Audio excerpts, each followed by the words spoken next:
aquí yo creo que nos puede ayudar también contemplar la escena de la unción en Betania. Recordad también en este caso cómo en Juan 12, 1, 3 aparece aquella mujer con ese perfume. Precioso este texto, ¿verdad? Que tantas veces hemos meditado.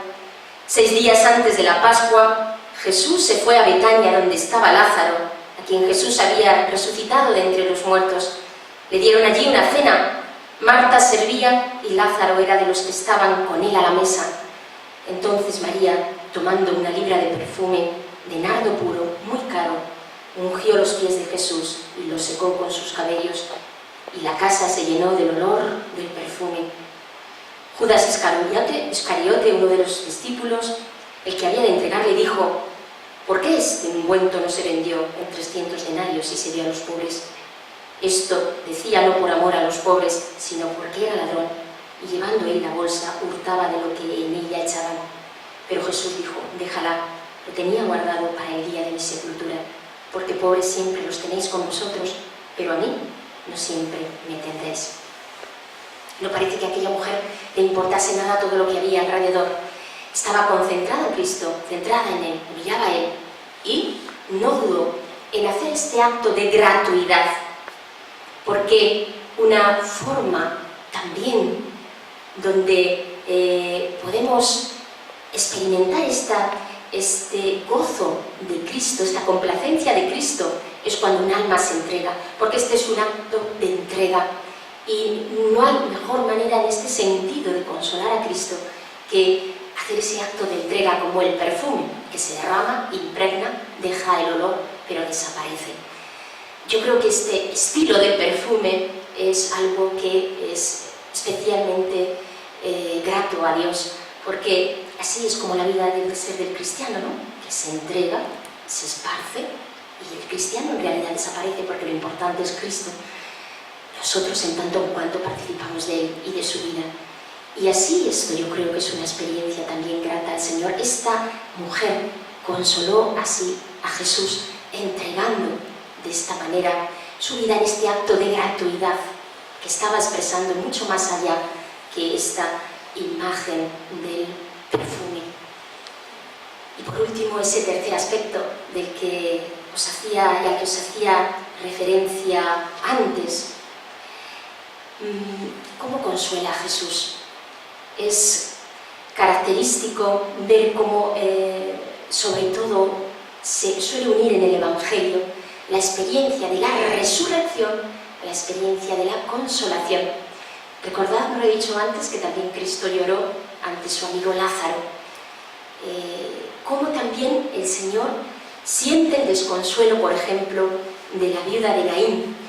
En este caso, el evangelista Lucas es breve, pero coge con mucha certeza la escena. Simplemente nos dice, solamente con decirnos que es una madre viuda, dice, cuando se acercaba a la puerta de la ciudad, sacaban a enterrar a un muerto, hijo único de su madre, viuda. Dice, en ese espacio ya nos ha dejado con la situación que tenía: madre, viuda, hijo único. Y ahí está Jesús, que la dice: no llores, no llores. Y acercándose, tocó el féretro y dijo: joven, a ti te digo, levántate. El muerto se incorporó y se puso a hablar. Como la experiencia de la resurrección de Jesús es consoladora.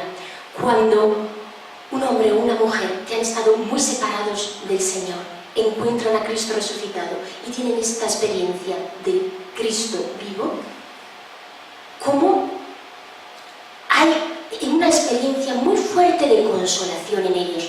Y además que también suele ser bastante normal que el Señor, cuando un alma tiene ese primer encuentro con Él, se deshace con él, con esa persona, en experiencias consoladoras para atraerle hacia Él. Esto suele ser frecuente, porque así el Señor nos va llevando en su preciosa pedagogía y nos hace comprender su inmensa bondad, luego ya poco a poco nos vendrá la aridez y otras cosas en ese proceso de purificación, pero nos coge también por ahí, incluso a un nivel sensible, como la experiencia de Cristo resucitado consuela y sana al hombre, porque muchas de esos lacras y desconsuelos vienen por el pecado, y al tener este encuentro y pedir perdón al Señor por nuestros pecados, aparece esta experiencia con mucha fuerza. Recordad también, por ejemplo, a María Magdalena, que también lloraba, ¿no? ¿Por qué lloras, mujer? Cristo resucitado aparece otra vez. Entonces María Magdalena se encoge a los pies de Jesús. ¿Pero por qué lloras, mujer? Porque no encontraba a Cristo. Pensaba que se habían llevado el cuerpo, y allí aparece el Señor resucitado. No lo había reconocido. Os recuerdo Juan 20, 23, ¿no? ¿Dónde habéis puesto al Señor? Luego, es Cristo resucitado quien consuela al hombre. Es la manera que tiene Jesús de consolar. Nos dice, vamos a ver, el reino de Dios está aquí. El reino de Dios soy yo, que me hago presente. Toda experiencia de desolación, de tristeza, de vacío, es pasajera. Es pasajera. Aquí no hay nada que dure en esta vida. Estamos hechos para la eternidad. Así pues, ¿qué podrá conmovernos? ¿Que no sea alejarnos de Dios? Pues, en realidad, lo demás, relativo. En función y en tanto en cuanto agrademos a Dios y caminemos a Él. Y esta es la realidad. Y aquí está nuestra fuerza, y aquí está, por lo tanto, los cimientos del equilibrio interior que tiene que caracterizar a un cristiano. Y aquí está también la liberación de muchos miedos, por los cuales también vienen muchas heridas, porque la fe nos sana. Cristo nos salva y nos sana, porque una cosa contiene la otra. Y así, en estas experiencias de desolación, no hay en realidad una desolación sin sentido, como os decía al principio, sino todo lo contrario. Por ello, concretando un poquito todo esto, primero, la oración. La oración nos sana. Antes os había hablado de la confesión. La oración sana interiormente al hombre, pero no solo a nosotros, cuando oramos por nosotros, sino orar por los hermanos, para que Dios les dé este consuelo en medio de las muchas dificultades. Porque, ¿qué palabra tiene un cristiano con una víctima de tantas cosas? A veces uno se queda sin palabras ante el dolor, ¿no?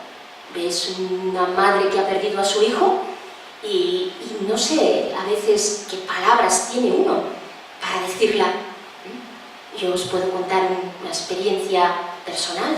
Hace unos meses, un primo hermano mío perdió la vida en un accidente con una motocicleta. Se dio contra una pared y se quedó de forma inmediata. Mi tía no es una mujer que tenga mucha fe, pero ella se ha agarrado a Dios. Ahora va a la Eucaristía incluso diario, y la veo comulgar. Se ha agarrado al Señor. Y ella dice, solo aquí encuentro un consuelo. Dice. Y es que realmente, ¿qué palabras podemos decir en situaciones así u otras? Pensad, ¿qué palabras podemos decir? Sino orar por esa persona y hablar simplemente de Jesús, que es quien consuela y en quien está todo, aunque no comprendamos con nuestra mente. La fe nos da ese sentido más allá de nuestra comprensión racional. Y aquí está este misterio de gracia y de bendición, porque además Jesús dice a sus discípulos, cuando Él se va a marchar, comprendiendo que su hora, ese momento de la pasión, le tiene cerca, entonces los discípulos que están escuchando que dice el Señor que se va y ahora nos dejas solos y te vas, ¿y dónde vas? Y el Señor les dice que les deja su Espíritu Santo. Recordad esa secuencia del Espíritu Santo, ¿no? Espíritu Santo, dulce huésped del alma, el que nos consuela, el dulce refrigerio que nos deja ese consuelo interno, interior, que nos renueva continua y constantemente y que en el fondo nos hace mirar hacia Dios. No se turbe vuestro corazón, son las palabras que dice Jesús en el capítulo 14, versículo 1 del Evangelio de Juan a sus discípulos. Pues yo creo que estas palabras también pueden poner fin a este compartir casi de esta tarde. No se turbe vuestro corazón.